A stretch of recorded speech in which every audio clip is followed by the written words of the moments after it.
ભારદારી વાહનોના કારણે દિવસે ને દિવસે અકસ્માતની ઘટનાઓમાં વધારો થઈ રહ્યો છે।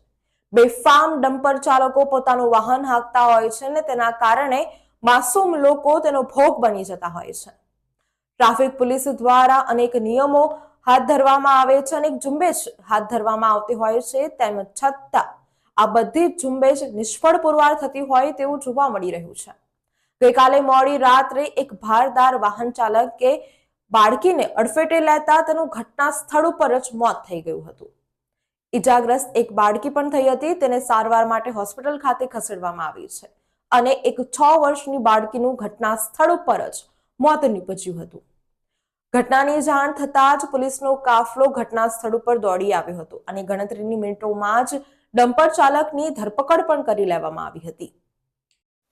વડોદરા શહેરમાં અવારનવાર ભારદારી વાહનોના કારણે અકસ્માતની ઘટનાઓ સામે આવતી હોય છે।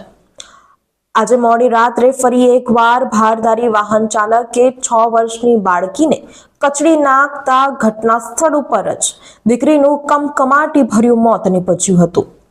વડોદરા શહેરના અલવાનાકા પાસે રહેતા અને પત્નીને ડિલિવરી થતા ઘરમાં ચોથી દીકરીનું આગમન થયું હતું, જેથી પિતા તેમની બીજી અને ત્રીજી નંબરની દીકરી તૃપ્તિને તેમજ સગાને લઈને જમનાબાઈ હોસ્પિટલ ખાતે ખબર જોવા માટે ગયા હતા। ખબર જોઈને ઘરે પરત ફરતી વેળાએ પ્રતાપનગર બ્રિજ પાસે આવેલ વિહાર સિનેમાની સામે જ ટેમ્પો ચાલકે તેમને અડફેટે લીધા હતા।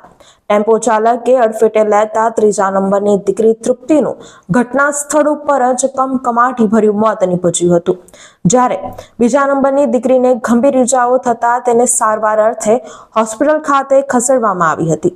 આ બનાવની જાણ લોકોને થતા જ ઘટના સ્થળ ઉપર લોકટોળા એકત્રિત થઈ ગયા હતા। આ બનાવની જાણ પોલીસને થતાની સાથે જ પોલીસનો કાફલો ઘટના સ્થળ ઉપર દોડી આવ્યો હતો। અકસ્માત થતા જ લાકડાની પ્લાયવુડ ભરેલા ટેમ્પો ચાલક ટેમ્પો છોડીને ફરાર થઈ ગયો હતો।